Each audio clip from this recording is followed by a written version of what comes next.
कधीतरी आपण एखाद्या वेळेस दूध तापवायचं विसरतो किंवा आपण बाहेर जातो त्यामुळे दूध तापवायचं राहून जातं, अशा वेळेस ते दूध नासतं.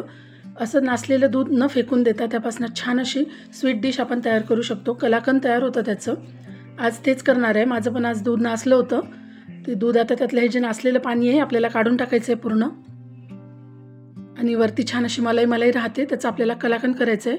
अगदी पटकन तयार होतं हे आणि खूप छान लागतं, टेस्टी एकदम. बघा मी हे सगळं पाणी काढून घेतलं आहे. एवढं पाणी निघलं आणि हे पाणी काढून घेणं खूप गरजेचं आहे. आणि ही आपल्याला मलाई भेटली एवढी. आता या मलाईमध्ये आपल्याला साखर टाकून घ्यायची आहे. साखरेचं प्रमाण हे मलाई किती आहे त्याच्यानुसार घ्यायचं आहे. आणि आता ही साखर आपल्याला याच्यामध्ये पूर्ण मिक्स करून घ्यायची आहे.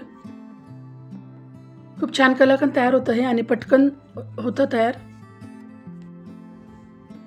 आता आपल्याला याला गॅसवर ठेवून साखर विरघळवून घ्यायची याच्यामध्ये, आणि या साखरेच्या पाकामध्ये आपल्याला आता हे मलाई शिजवून घ्यायची आहे.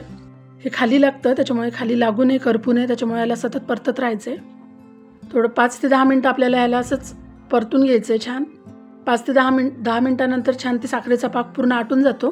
त्यामध्ये विलायची पावडर टाकून घ्यायची थोडीशी, छान चव लागते मग कलाकंदला. छान साखरेच्या पाकात हा कलाकंद छान शिजून निघतो आणि खूप छान लागतो चवीला. बघा अगदी पटकन आपला कलाकंद तयार आहे.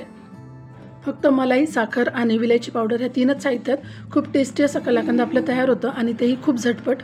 व्हिडिओ आवडला असेल तर व्हिडिओला नक्की लाईक करा आणि चॅनलला प्लीज सबस्क्राईब करून घ्या.